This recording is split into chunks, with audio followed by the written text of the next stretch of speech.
Hello YouTube. Hello Internet. Welcome back to Waka Waka. Today we are on cubedmc.org and I am doing a player showcase video. Today it's all about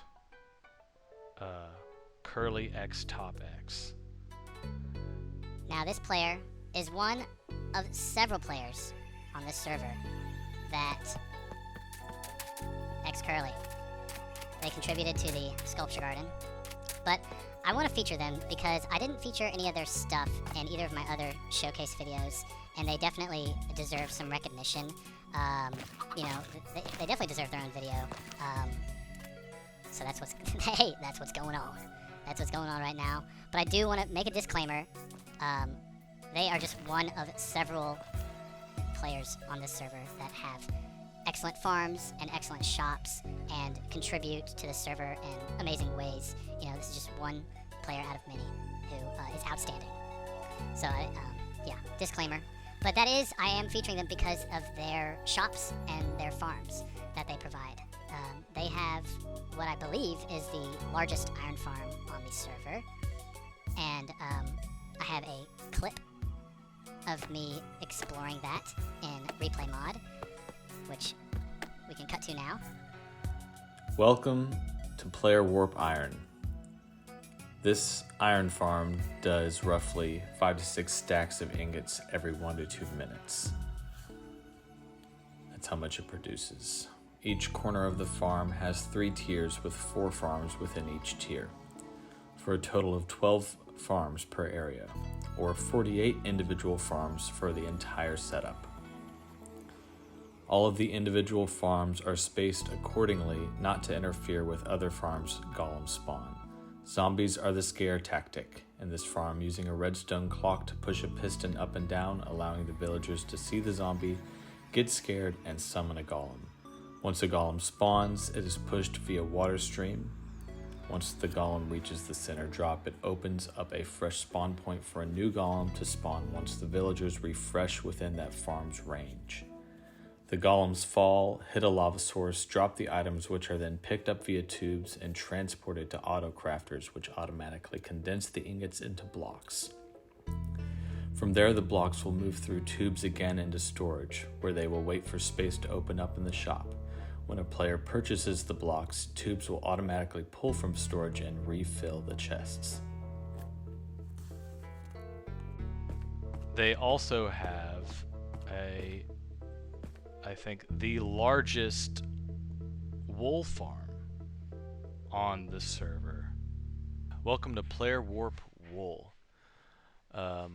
Curly let me know that the design for this farm is not his original idea.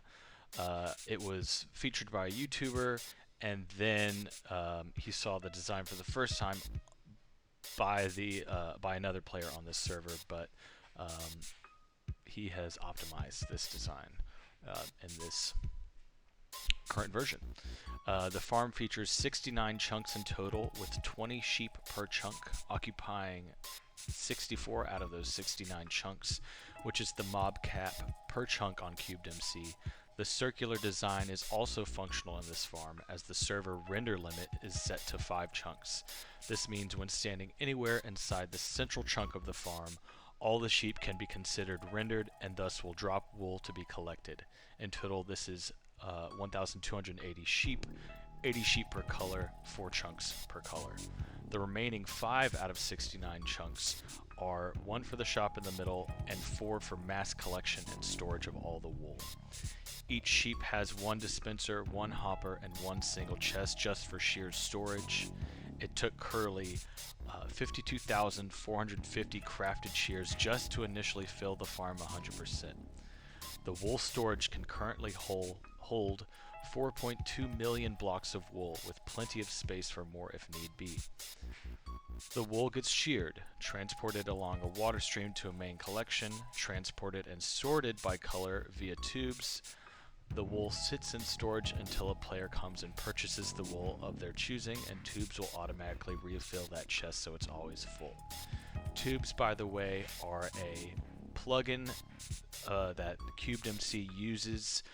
They kind of replace hoppers and put less strain on the server.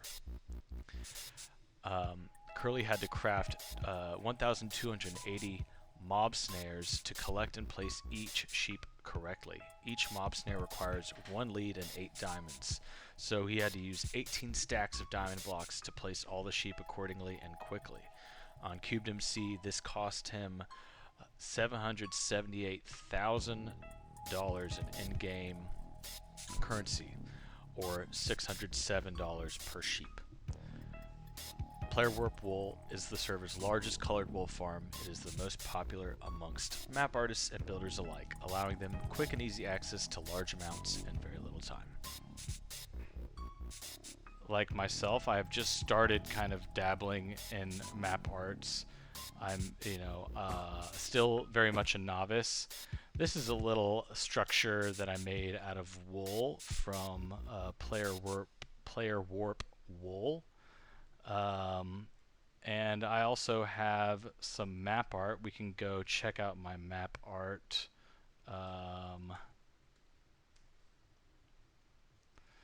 This is one that I'm working on right now that's like a bunch of browns and grays. This is the first one I made over here, just advertising the Ice Highway, and this is the second one I made. And a lot of the materials that I used to make this map I purchased from Curly at Player Warp Wool, and also Player Warp Terracrete. So yeah, I made this map and I bought a lot of stuff from Curly to make this map. So, basically, in this video, all I'm trying to say is, I appreciate the players on this server who make these awesome farms and provide players like myself and other map artists and just people who want to build with easy access to a bounty of resources to build with. I wouldn't be able to make something like this if there wasn't someone else who had already set up these amazing farms to collect these resources. In the middle of building this, I kept teleporting over to Player Warp Terracrete so I could buy these different colors of terracotta, and then Player Warp Wool so I could buy a bunch of wool. I mean, I have my own wool farm, but it didn't provide enough wool that I needed. So that's a really cool thing that exists on this server. There really is a bounty of resources thanks to Curly and many other players who have farms and shops and whatnot. So that's pretty lit. We love that. It's really cool. This map art, I am using all my own materials. Sorry, Curly. Yeah, I'm using brown stuff. I'm using stone. It's very abstract. It's freestyle. All the map art I'm doing so far is freestyle, and I am learning how to use the stairs to change the hue, or no, the tone. No, not the hue. The tone. The shade of brown. Yeah. So you get a different shade in the map. Is this my map right here? Yes, it is. Okay, so I can show y'all.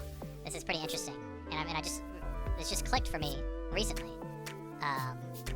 Actually, from a map that I bought from another player called Certain Inbound, probably my favorite map artist on the server.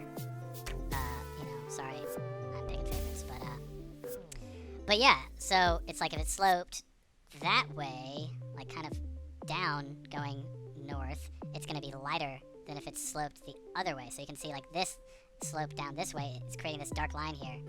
Using the spruce planks, but then using the same material slope the other way, it's much lighter, and then the spruce flat is in between those two, right here, where I am. Anyway, that just clicked for me, so now I'm freestyling off of that, just trying to use these browns and stuff, and having a lot of fun with it. There's one last place I want to check out before I end this video. This is where Curly used to sell wool. but now they sell at Play Whirlpool, and they also sell some books, some enchanted books here, and they sell their own map art. And they have, I like their style.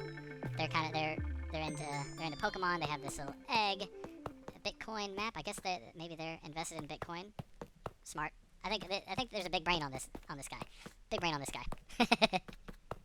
I need to buy more Bitcoin, but I don't. I just don't think about that stuff. But yeah, look at these Pokemon map art. Dope.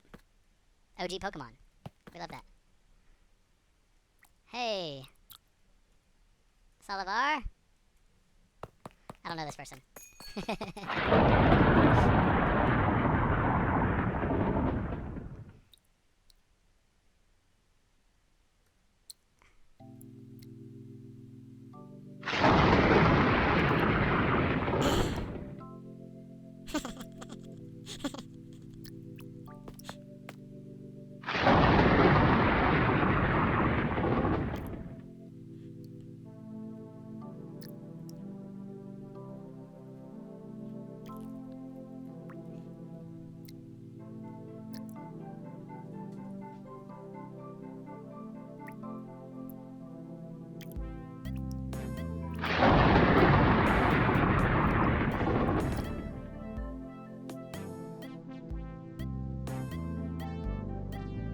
Good Eve.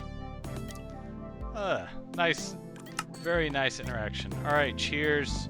Thank you, Curly. Thanks for letting me make this video. I hope I represented you well, and yeah, the community. Yeah, I love Cubed, mc.org. Y'all are awesome, and I just, you know, I hope that I am representing myself and y'all well when I make these videos. Yeah, I just want to be respectful and appreciative, and yeah, cheers.